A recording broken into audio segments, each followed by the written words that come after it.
Hi Trips, how we doing? Sean from Nail and the Fish. So in between podcasts, we're going to bring you little snippets of how we think we can progress on working on our mental health. So we're heading up to Port Glasgow to see McGowan's Fitness. Good friend of mine, David McGowan. So what we're going to do is going to have a swatch to see what he does with a couple of his clients, and we'll have a sit down with Div and we'll see how we go. So let's go, Trips.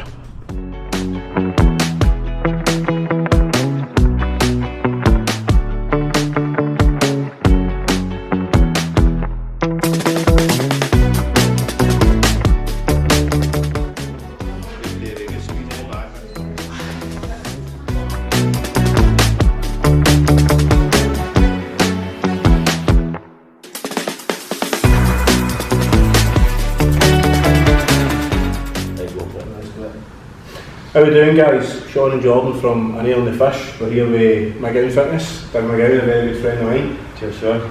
Just as I said earlier in the intro to this, it's just something a wee bit different for us in between each podcast. So, importance in fitness, for me, drives home where we are mentally as well, and Jordan the same. So, we're going to get into a few things with Div, but first and foremost, Div, how's life? Aye, good. A lot better than it's the last kind of 12 months. Been tough, but hopefully I'm over the worst of it and kind of... Business good? Aye, busy. A lot busier than what I expected, to be honest, but I think it's kind of expected January time, obviously. A lot of New Year resolutions and stuff. So one of the main things for us is people, PTSD, we've both been diagnosed with it. My go-to is fitness. Do you think there's a major importance in physical fitness linked to mental fitness? Absolutely, I would say. I've been diagnosed with it as well. And for me, fitness has probably saved my life, to be honest. If I'm being brutally honest about it, I would say hand in hand. Obviously with endorphins for working out and stuff, it's got a massive factor. Even having a structure and having something to do and coming in, definitely. So split PT, so we've got to, obviously you're a PT, so PT alone is not just about coming to the gym and showing somebody off weights. It's about showing them how to respect themselves, through diet and training and lifestyle choices. No, definitely, Sean. I think a lot of guys that's came to me, it's been more than the physical aspect. I didn't realise until actually I started training a lot of these guys that most of it was mental health related. I would say probably about 80%, and it was alarming at first because you don't know. You can never tell whether you're talking to somebody. I mean, looking at these guys, you think, oh, right, and then you don't know what you've been through yourself. And the guys will be able to see it's like for me to say their names. Guys like Callum McKinnon, Cam Bryson, Alec O'Grave, they've all told me that at one point they were suicidal or severely suffering from mental health. Big Darren as well, Dan Forsyth, bipolar. I think when you feel it, I think you go through a journey. You start that when you're in the fucking depths and you just, I don't know, you wallow in your own self-pity. And you go through that for a couple of weeks and then you get to the point where you don't accept yourself anymore and you go into somewhere like, into somebody like yourself, and then for that first time you feel how good it is. I don't know if it's that kind of a form of good self-harm in it. It's like you're hurting yourself and at the end of it you feel amazing. Yeah, definitely. Do you think, so I see that there's a stigma with PT, but still to this day it goes about with personal trainers. Maybe not so much the personal trainers, but the whole aspect of it. Why do you think? Because I see a lot of people who are still intimidated to come and ask a PT, look, can I come and do some training? Or I know personally it's completely different to you. A lot of people I spoke to say they feel as if they're unapproachable, which isn't the case. Do you think that's due to people's poor mental health, or do you think that's just a stigma that goes with the job? Probably a bit of both, I would say. Because I can only speak on behalf of myself, but guys have came to me and they've said we've came to you for X, Y and Z. Like a big Darren Forsyth, he came to me and he says, I seen you were doing a mental health support clinic out on a Sunday night. He says, I wanted to come to you specifically because you were open. I'd done a wee bit on YouTube with two of my guys I was training, David McGowan and Cam Bryson, again, personal health issues and mental health mostly, and he says that's specifically why, but can get the point why a lot of people would be feared to go, because obviously they're walking into maybe a busy gym or people are all in shape and it probably makes them get into their shell, which is understandable. It's like a catch-22 as well, because you've got to advertise on your Facebook that you're in shape, because if you're in shape you're obviously doing your job well, know how to do it. And then people maybe see you as well in shape, a bit intimidating or whatever, but it's a balance, isn't it? Aye, it's just trying to put it out there, and even what I would say to you guys is like, if you're not sure about it, come and speak to us first, because I like how I am approachable and definitely. I can relate to a lot of people hopefully. No, definitely. There's a few questions that people have been, we've told people what their next kind of step was. It was coming to yourself and all that. But I think we're all in agreement that drinking a strong body creates a strong mind. Definitely, I think it goes hand in hand.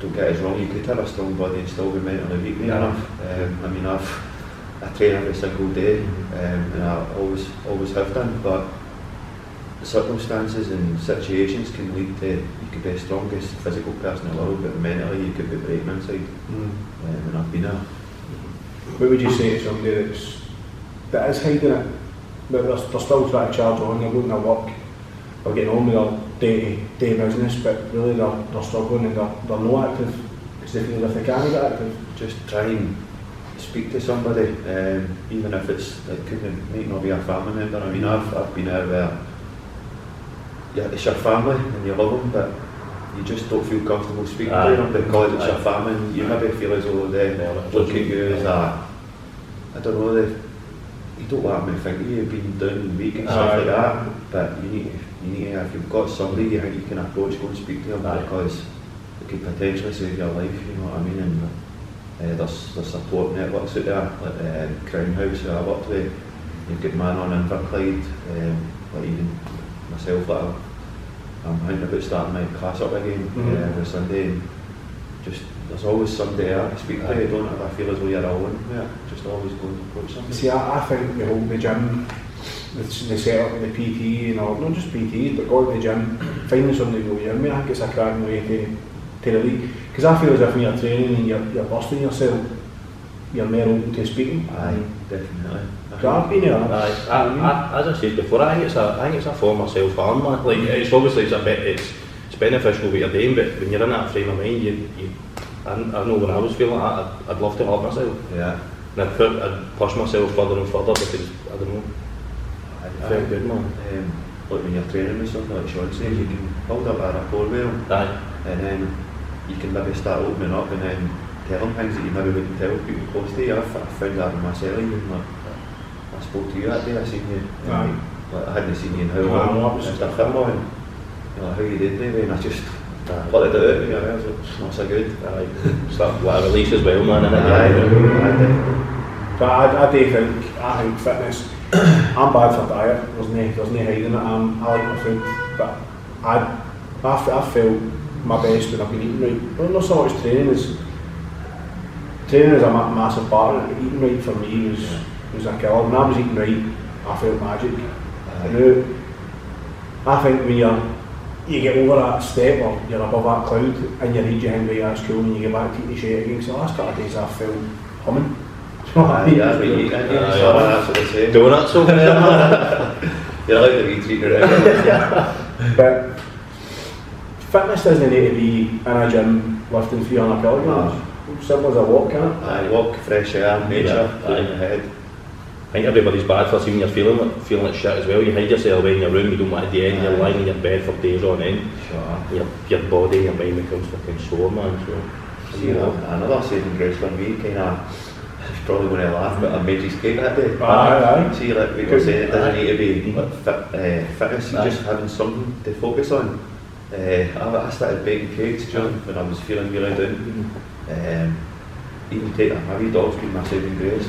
Because I'm not sleeping much, I got up, take a dog a walk, and see getting up in the morning and it's dark and maybe you didn't appreciate that, but you start appreciating things you didn't realise. I think I seen a video you put on last week and it was a big walk around the port, You Bruno, Which, I know you're into it, I hope it doesn't mind us mentioning them, Stouth Wiggy. What's your take on the whole water ferret? I know you're still big on that. Brilliant. myself having grand privilege as well, three others we kind of tied in last year. I was struggling, but the two guys probably at the same boat, they didn't know, and it helped all of us massively. See, just getting in the water, and then obviously it's opening up all your capillaries, your health benefits attached to your mental health as well. You feel great after it, you're on a high. It's a sense of achievement as well, isn't it? Because you've got to fight yourself to get in the fucking freezing water. Get up, your back disappears. I see this is what we're kind of trying to say with the whole PT thing. Doesn't need to be come to a gym, that's your workout, lift that right, I'll see you next week. You're going and doing stuff with people, and obviously your pals with them, but if somebody come up to you and went, can I come along with you, usually hardly say I come along. Opened up a WhatsApp group, and it was basically guys who not only was a PT but just guys that I was maybe working with. We ended up, there was about 7 or 8 in the group, and we were all going kind of once a week. Going to different places as well, see like Falls of Fallock, fucking Wine, just travelling around with each other. That sounds like you're getting out and you're socialising again, and you don't realise, but it's helped. There's a lot of clubs up in Glasgow now, like the Polar Bear Club now, isn't it? And I think a lot of that's to do with mental health, so it'd be good man doing here. Aye, definitely, I think there's scope for that actually. It's positive in it, it's, as you said, it's an achievement, and it's only just to get out and get something done with it. Well, even see, like for somebody if they're struggling with mental health, obviously one of the big things is people usually turn to alcohol, so even if you on a Saturday morning, if you've got that penciled in, you're going to go and do a cold water thing, it fills your schedule up, so you're not going to fill it with shite. Definitely, aye. That structure. Do you still drink? Do you still socialise in that sense? Not touched a drink since I was in Benidorm. That would have been mid-October with my girlfriend. Again, when you're mentally down and then you drink, it's a depressant. So it definitely increases your anxiety, your stress, and I'm trying to, obviously never saying I'm not going to drink again, but I'm actively trying my best not to. I think it's about 70 or 80 odd days now. I think if you drink in the right company, so if you're training, you're eating right, and you do go for a pint or two with your pals, as long as it's the right company, I think you're alright. It's when you go down that road that coping mechanism, and you're drinking with people that you're only drinking with them because you only drink with you.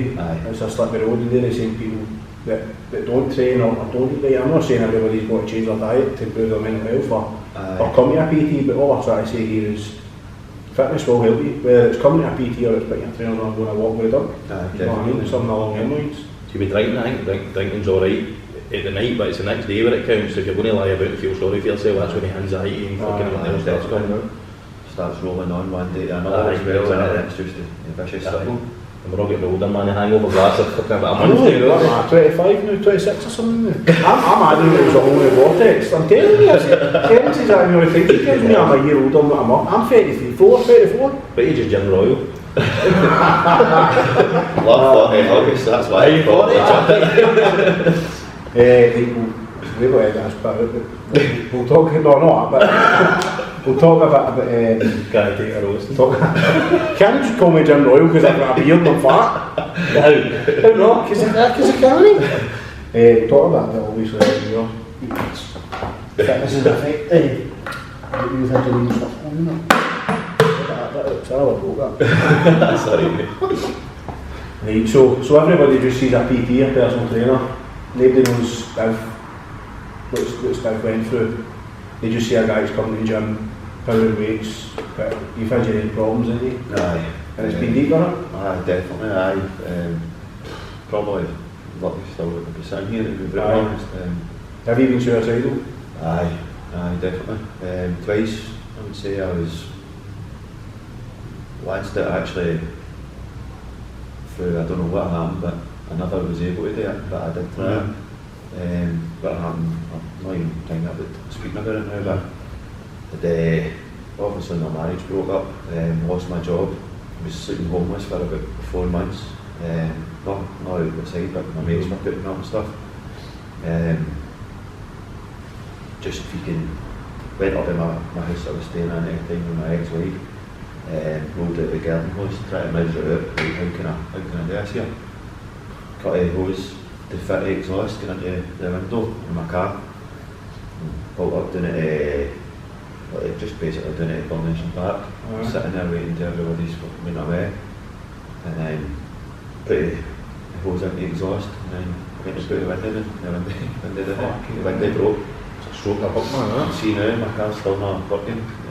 My mate David at PT, he checked it for us, it was due for an MOT, and the cable's broke inside the car door. What do you think of that? Do you think that's a fucking an intervention for I don't know, that obviously wasn't meant to happen. No, that's a given, isn't it? Like a goosebumps there, man. Aye, I was thinking to myself, how I was going to do this, can I close the door over and then put it in, and then I think it was the thought of, what if I don't die, and then I just start choking and stuff like that, where it's not, this isn't going to be right, I need it right up, that sort of stuff. And then I eventually kind of talked myself out of it, but see at that given point where I'm into the car, and I was thinking, put the hose in, put the window in, and it never worked. I was dead calm before it. It's scary, man. See when you look back on that, like, it's because I would have done it, mate. And it's not, see when you think back for like who you are now, that's not you.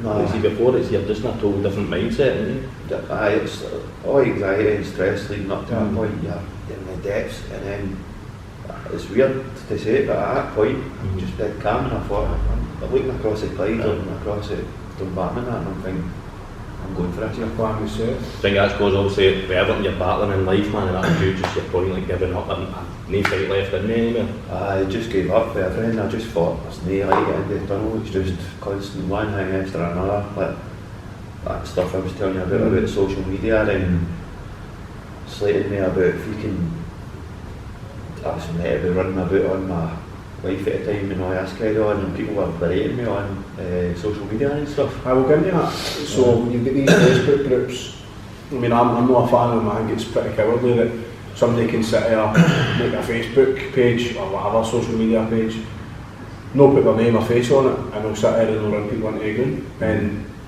They don't know what you're in through. Exactly, and they've no idea. They don't know you're sitting in the correct part of the world and they're putting stuff up. There's a few of them about here that I'm not into at all, and I'm certainly wanting to plug in to see what they're all about. But these people will never come and sit face to face. No, it's keyboard warrior, Sean, like you said, and I'm not an angry person or a violent person by any means, but when my boy highlighted that issue, saying, Dad, you're on everything ever played, what were you talking about? And they showed me, I don't even do Facebook, I've only got Instagram for my thing, but I was raging, and then I was looking at the comments below and I thought, people actually jump on the bandwagon, they don't know me here. People don't think there's any consequences to it. I actually got the phone number of one of the guys after the login, and it was one time to sit back and get popcorn. I phoned them and I says, hello, it's David McGowan here, where do you stay? And I'll hand deliver the popcorn to you. I was going to get down, I was raging, do you know what I mean? But you're like, you don't know what's going on in my life, and you're berating me. Especially if you're not even on Facebook, you've not had the chance to defend yourself either. No, I know, it's frustrating and angry, and you hate to think that what these people are doing to people, they're innocent, they've not done anything, and even kids, see, like young ones nowadays, bullying each other on the internet. But see if somebody has done something wrong, right, or they have made a mistake, or whatever they've done, you still can't go in there and start picking and bullying people. See, unless you're going to walk up with somebody in the street, but if it's personal, I don't see the point. No, just online bullying's, for what it is for suicide in youngsters, it's disgusting. I mean, I don't know the stats, I certainly don't know them in adults, but I'm pretty sure it's pretty bad.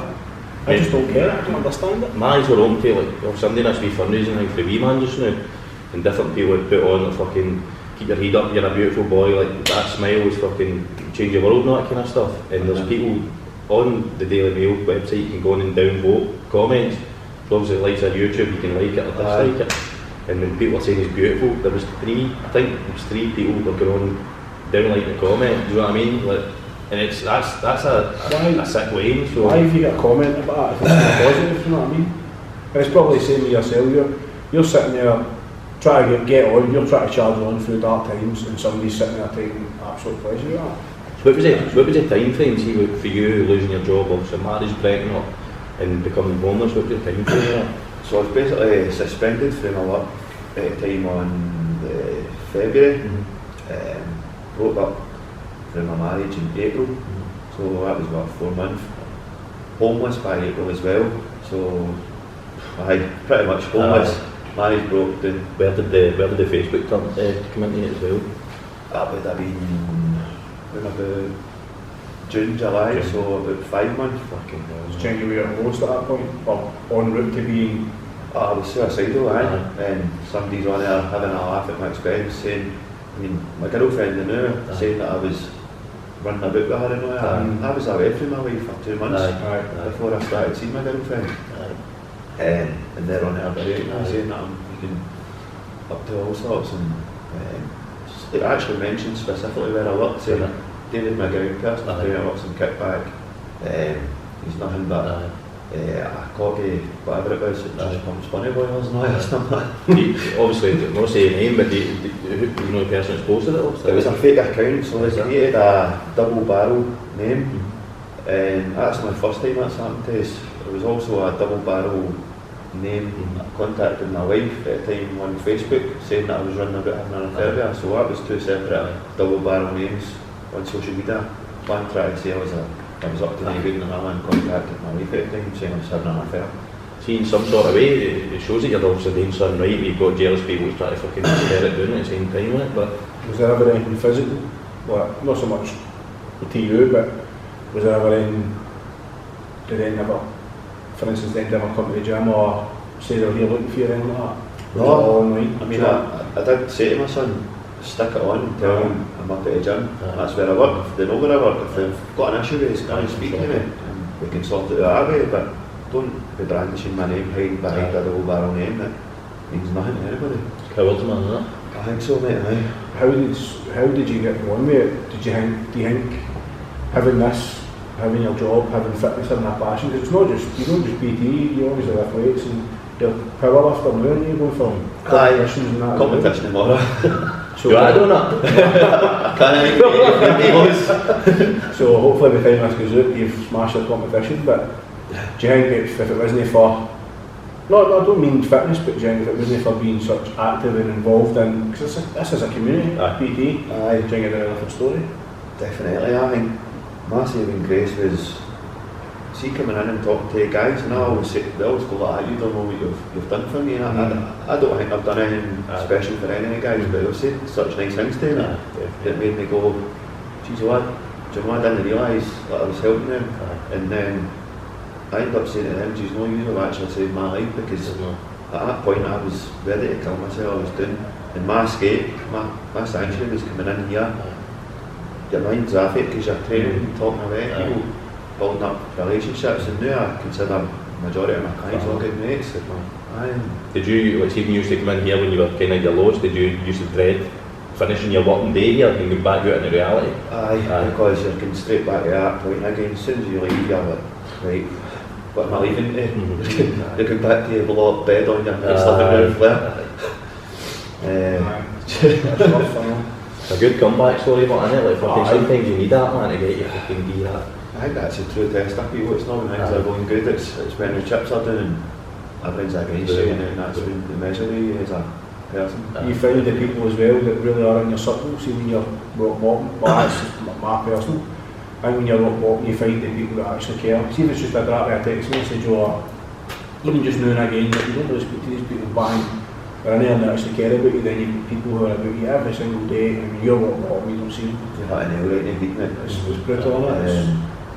It's rough. I actually spoke to one of my pals today about that. I said, see, through everything that's happened, and I was saying I was coming on, I was a bit nervous, and he says, my trust is when right down to like a handful of people.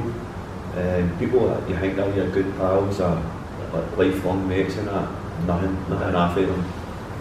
Didn't touch base with you, not interested in it. And then you've got guys who you've just met a year ago, Steph Williams for example, and Grant I've done boxing with him for a young age, but I hadn't seen him for years. Like brothers to me. That's where it counts. When people show real love, it is for real love, isn't it? It's true love, really is, between brothers, man. It makes you feel alive again, and I think that's the whole PT thing. I think you find that amongst that. Whether it's with the person you're PTing with or it's maybe a group you're going with, I think when you find something that pushes you, whether it's mentally, physically, I think you find something or somebody that just cannot be clicked, you know, you're not full time, because PT wasn't a full time job for you at that point, was it? No, it was just a kind of side job that I was doing with my normal full time job at the time. What happened with your job? What went south? It went south. I basically had a couple of bad incidents that happened in a wee period of time. My employer, I don't think they supported as they could have done. Feels as if you were hung out to dry. Basically, I think I was, and I think I was made a fall guy for what happened when I was there.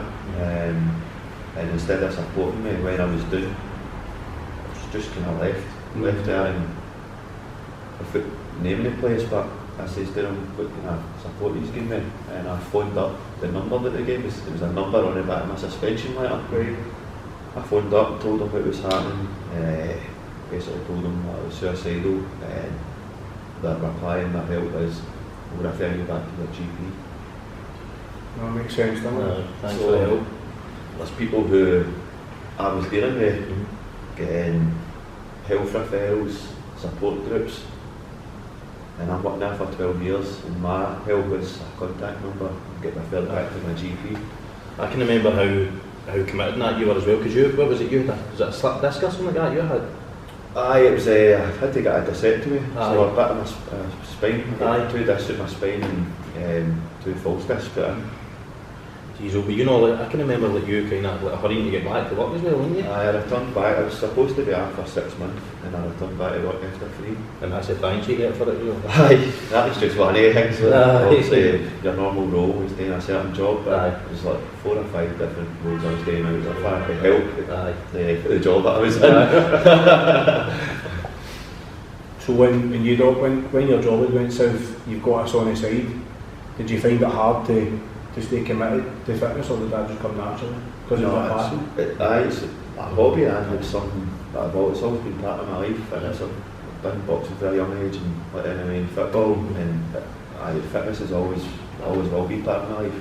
So what we're trying to drive as well is fitness is key, not just when you're feeling good. When you're feeling doing it, I honestly think you feel 100 times better after, even if it's just a walk. If you come in here and you smash yourself, I think you feel like a new person in the gym.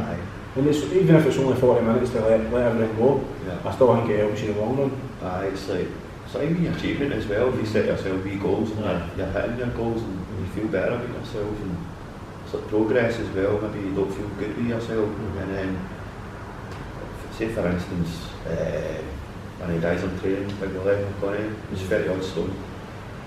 He's still 26 stone now, but he's 5 stone. He's lost. That's amazing. And he's dead well. He's nearly 60. So for somebody to come in at that age and that way and see the progress and feel see how better they feel about themselves, that's you seen the boys buzzing in here as well when you're training them as well. It's like there's no long in the battle. It's just bang bang straight in, and they're all go, and you can tell there's a wee buzz about them. And it's good to see. It's good to see people bouncing about a gym, because you can go into other gyms yourself with the direction, and it's just same rot in it. You get into a rot, you go down a slippery road. This is what we're trying to drive about. PTs will help you, whether you do it long term or short term.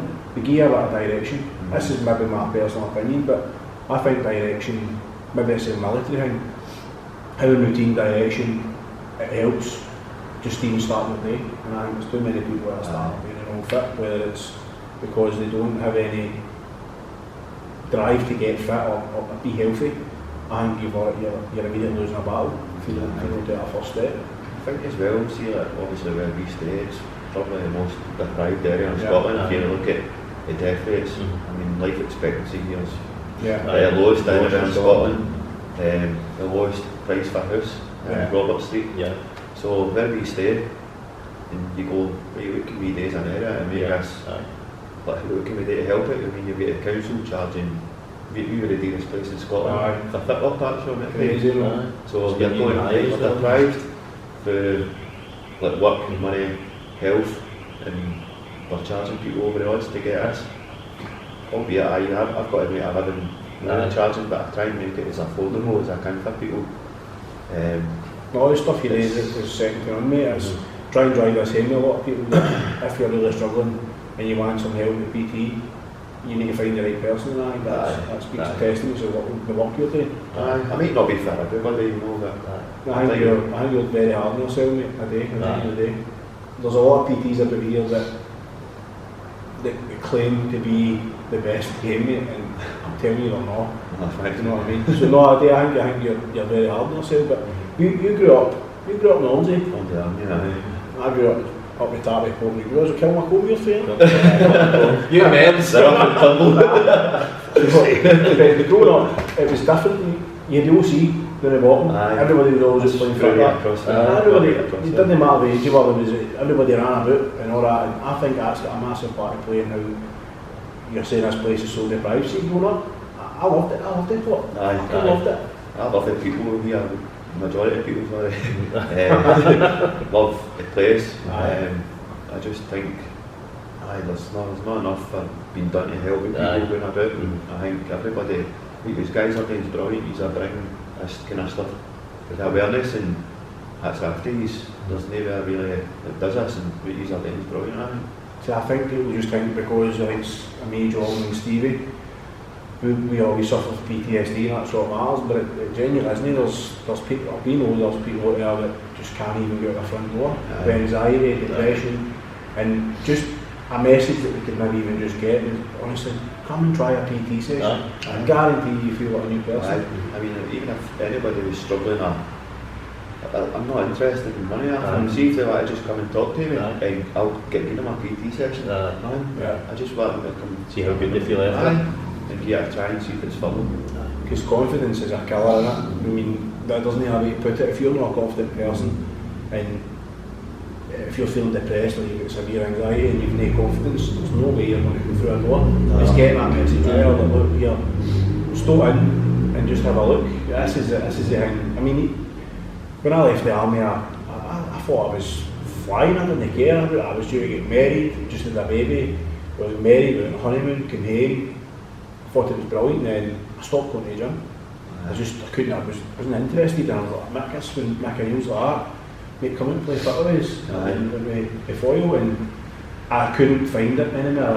I opened up to you, mate, and I was like, I can't do this anymore. And then now I found myself where I need to go to the gym, even if it doesn't seem productive to me. I know I've been to the gym, I've done what I've come out today. You can tell when you've not been to the gym, man, so grumpy as fuck. Oh, is that right? Honestly, you're hungry, man. But it's like, I used to stand in the gym as well and look at people and go, I used to be like that, I used to be able to do that, and then I'd think to myself, I'm away, man, again. There's a few times I went to the gym and I've come home and tell myself I was too busy. It wasn't busy. You know what I mean? It was just that I didn't feel comfortable, and then what I realised was, no, if I get out here and I smash myself, I'll be uncomfortable for an hour, but I'll feel amazing. And it certainly helped me get through it. Then you're going to start using the gym. Vending machine. I think a big part of it is like, you're probably thinking about yourself as well. It's like, don't compare yourself to where you were or other people. Compare yourself to where you're at now. If you're even a wee tiny bit better than you were the day before, then you're making progress. Jenka also goes to say same about mental health. Don't compare yourself to somebody who's out there high-fiving everybody walking in the street. I think so, mate. You can't. Because you don't know what they're living behind that fucking smile. I found myself doing it, and it's probably false a wee bit, because you're trying to be happy and portray yourself and smiling, and like you say, you give people high fives and that.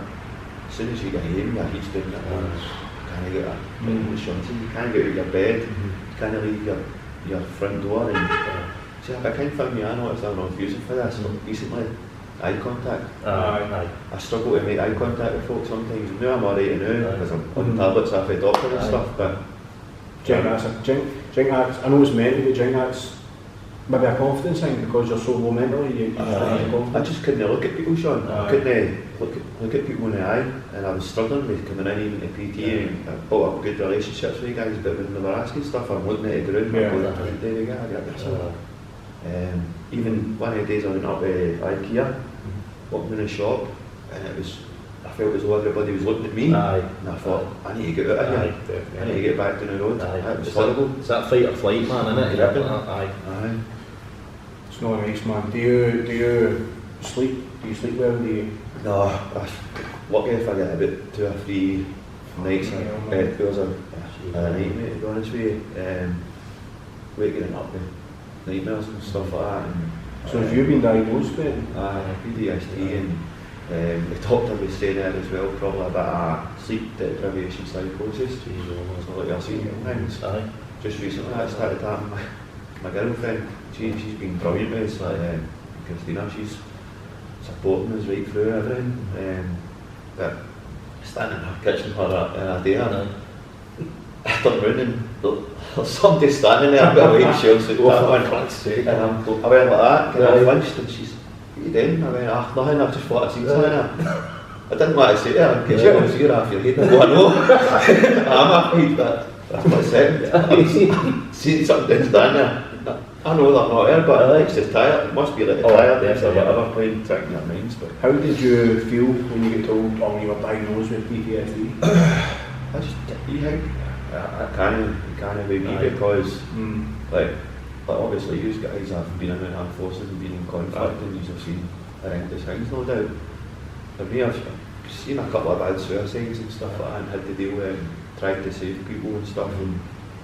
And you don't realise it at the time, but it does for you, and it stays with you. See, PTSD, everybody automatically thinks army, ex-veterans, but it's not. There's so much here. I mean, you could be in a car crash, and it's a horrible thing. You know, it's. I mean, I was absolutely ashamed of myself when I get told you get PTSD, and then I came to terms with having PTSD, and then there was people who I served with, I won't name them. Shame on them anyway, who would tell you, how can you have PTSD? How can you're like, mate, I don't want this.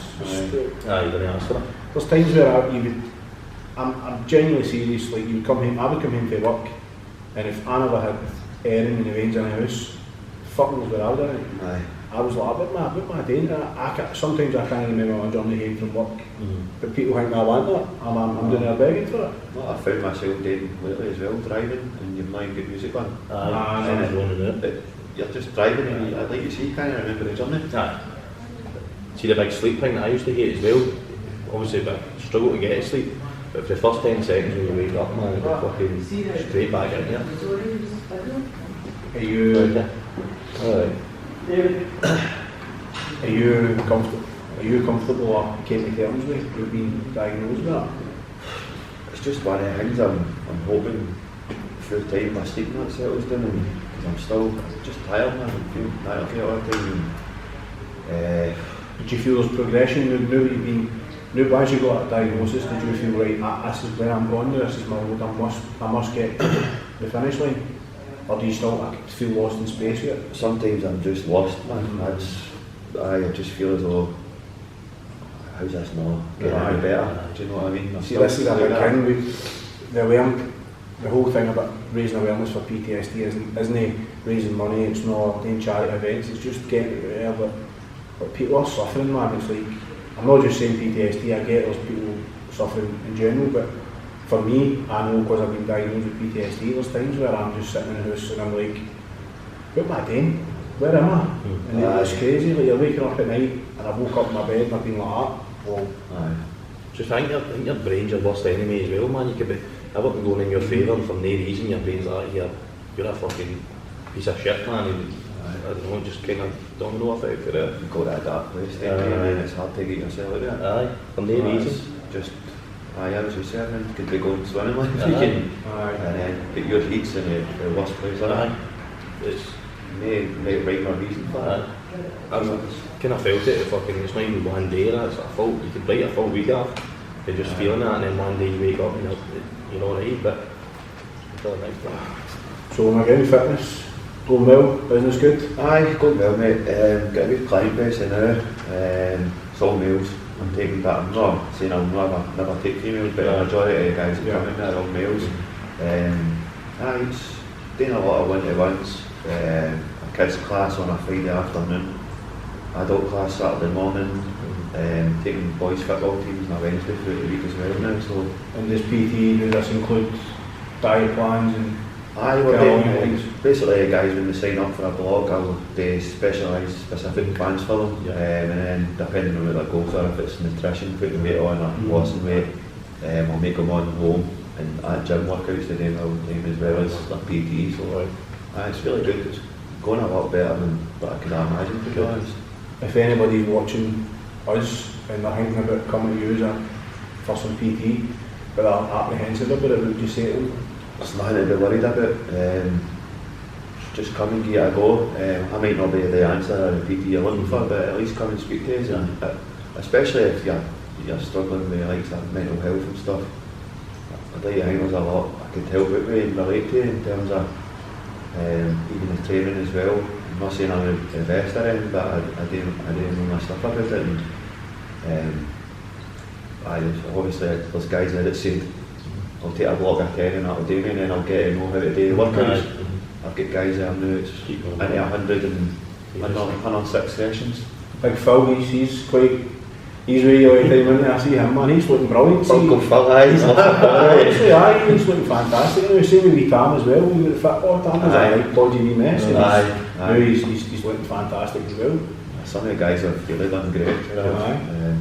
Like you satisfaction as well, seeing him come to that point. You can't put a price on it. I see the difference in some of the guys, even confidence based. But you see guys come in and they'll be like, I don't fit into my tabs and I'm feeling down. See like after a couple of months when you see a difference in them, they're very different players. Their steps went up and they're a lot fitter, they're getting their breath and even like wee functional stuff, like went for the shopping and I was running up the stairs with the shopping like I don't. It's confidence in it, it's confidence within your own body, it's a big thing for everybody. People think that's a female type based thing, but I see how many guys I know that will not wear a certain brand of clothes. Aye, definitely. It's crazy, man. That's me, man. I wear baggy clothes, man, all the time. I hate it. No, it is rewarding and I don't even put a price on it. So by the time this goes out, you will be competing in a Scottish Western competition. So is that a set weight? It's 83 kilos and under, so it's all broken up into different weight categories. I think there's about maybe 15 to 20 guys in my category tomorrow, so see how it goes. This is only our first comp. So it's not a knockout stage, you'll find it how you get one on that? You find it on a day, so it's 3 different lifts: bench, deadlift, squat. And what happens is there's judges and you've got to do under specific rules. And you're competing, obviously, try to get as high scores as you can over your 3 lifts. I finished 5th in the West of Scotland at last time, so I'm hoping to. I've only been training for a year, so it's quite happy with that. Good man. Most of the guys have probably been doing it for 7 years, so it's quite chuffed. What's the future for McGowan Fitness? Just keep going, man. My dream, hopefully one day, is to have my own gym, my own kind of place in it. Obviously, I've rented that for kickback at the moment. But it's been good for us. But ideally, one day, hopefully, have my own gym and like a place where people can come and they can feel comfortable, they can train, get fit, physically and mentally, and make it a kind of community-based place to go as well. That's class. You get any what happened? Oh, shut up. Well, let's talk about. I keep thinking about the fucking, what do you call it? The villages right here. Cheeseburger. That's the hardest part. Oh, yeah. You smell it? You smell like the fast food potatoes. No, I'm not getting one. So we'll call that a nail in the fish then. So massive thank you to Div at McGowan Fitness here at Kickback Gym. Tune in, we're going to have Div on the podcast and we'll get into a few more meaty subjects. So aye.